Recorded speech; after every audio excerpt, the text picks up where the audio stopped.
Hello guys, आपका मेरे channel BBM line में बहुत बहुत स्वागत है। आज हम कक्षा 9 के पृष्ठीय क्षेत्रफल और आयतन के प्रश्नों को हल करेंगे। एक्सरसाइज 11.1 का प्रश्न 7। एक जोकर की टोपी एक शंकु के आकार की है जिसके आधार की त्रिज्या 7 सेंटीमीटर और ऊंचाई 24 सेंटीमीटर है। इसी प्रकार की 10 टोपियां बनानी है। उसके लिए आवश्यक गति का क्षेत्रफल हमें ज्ञात करना है। इसमें हमको दिया है, हल करेंगे। इसका दिया है, क्या क्या दे रखा है हमको? त्रिज्या दे रखी है 7 सेंटीमीटर और हाइट दे रखी है टोपी बनाने की, जिसकी 24 सेंटीमीटर ऊंची हाइट की बनानी है टोपी। ये दो चीज दे रखी है हमको। यहाँ पर आप इसको ध्यान से देखेंगे, यहाँ पर एक समकोण त्रिभुज बन रहा है। क्या बन रहा है? समकोण त्रिभुज। और हम क्या करते हैं समकोण त्रिभुज पे? पाइथागोरस सूत्र से निकालते हैं मान। और इसका सीधा सूत्र भी है। सूत्र क्या है? त्रियक ऊंचाई। त्रियक ऊंचाई को कहते हैं L बराबर h square plus R square. जो हाइट का वर्ग कर दो और बेस का वर्ग कर दो, इन दोनों के वर्गों को जोड़ दो और इसका वर्गमूल निकाल दो तो तिर्यक ऊंचाई निकल जाती है। इसको करेंगे हम, कैसे करेंगे? मान रख के करेंगे। h का मान कितना है? 24 का स्क्वायर और r का मान कितना है? 7 का स्क्वायर। इतना तो आपको आ गया। 24 का स्क्वायर क्या होता है? जो नहीं जानते, स्क्वायर के लिए 24 को 24 से गुणा कर देना है। 4 चको 16, 4 दूना 8 और 1 9। अब 2 से करो, 2 चको 8, 2 दूना 4। ये 6 को 6 रहेगा, 9 और 8 17 को 7, हासिल 1 है, 4 और 1 5। 576। 24 का स्क्वायर कितना हो गया? 576 और 7 का स्क्वायर 7 49।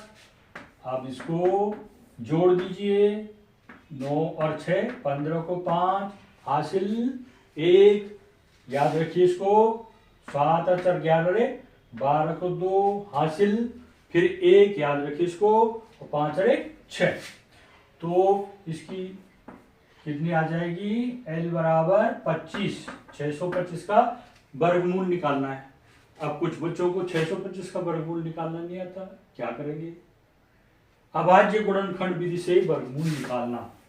625 है ना, इसके हमने आपको अभाज्य गुणनखंड कैसे करते हैं। 2 की विभाज्यता का नियम, 3 की विभाज्यता का नियम, 5 की विभाज्यता का नियम, ये बहुत अच्छे ढंग से आपको कंठस्थ करा रखा है। मेरे वीडियो में भी कई बार ये रिपीट हो रखे हैं।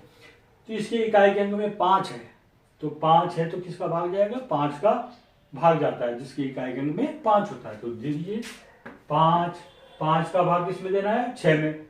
5 एकम 5 जो भागफल में आता है उसको लिखना पड़ता है। 5 एकम 5। याद रखिए 5 बोला हमने, ये 6 में से 5 घटा के 1 आ गया।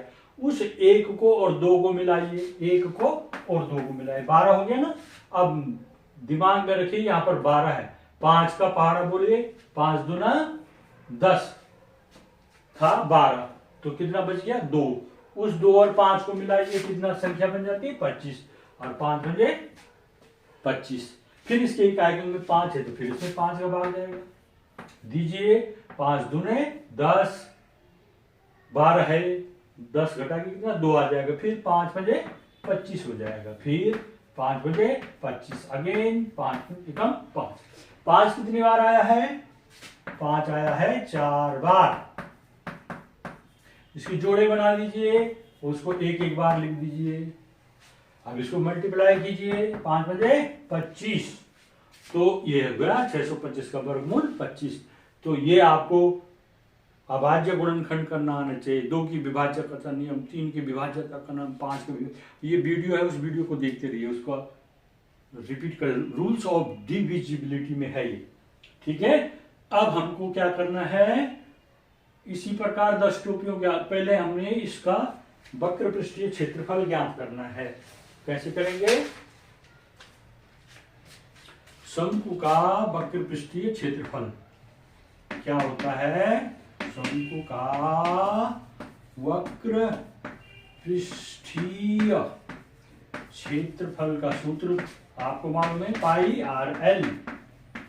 पाई माने 22/7, आर कितनी आई इसमें, त्रिज्या कितनी दे रखी है? 7, ठीक है। और इसकी तिर्यक ऊंचाई एल आ गई 25, ठीक है।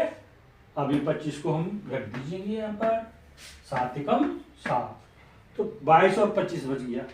22 और 25 के बीच में गुणा का चिन्ह है, मतलब एक बार गुणा कर देना इसको। 25 दूना 50, 25 दूना 50 बोला हमने, शून्य रख दिया, 5 बच गया हाथ से। 25 दूना फिर 50, 50 में 5 जोड़ दो, 50 और 5 55, तो 550 सेंटीमीटर स्क्वायर इसका गत्ते का क्षेत्रफल आ गया। मतलब एक टोपी का क्षेत्रफल इतना है, 550 सेंटीमीटर स्क्वायर। अब इसको एक गत्ते के लिए, एक टोपी के लिए गत्ता का क्षेत्रफल, गत्ते की आवश्यकता क्षेत्रफल में उसका कितना होगा? 550 सेंटीमीटर स्क्वायर है। ऐसे ही 10 टोपियां बनानी है। 10 टोपियों के लिए क्या हो जाएगा? 10 से अधिक है ना, एक टोपी के लिए 550 है, तो 10 टोपी के लिए ज्यादा होगा, तो अधिक के लिए गुणा किया जाता है। इस संख्या को इस संख्या से गुणा कर दो, 550 को 10 से गुणा कर दो, कितना आ गया? 5500 हो जाएगा। शून्य, एक और दो शून्य लगा दे, अब 55 एकम 55, 5500 सेंटीमीटर स्क्वायर उस गत्ते का क्षेत्रफल होगा। बस इस तरह से कहा है। धन्यवाद।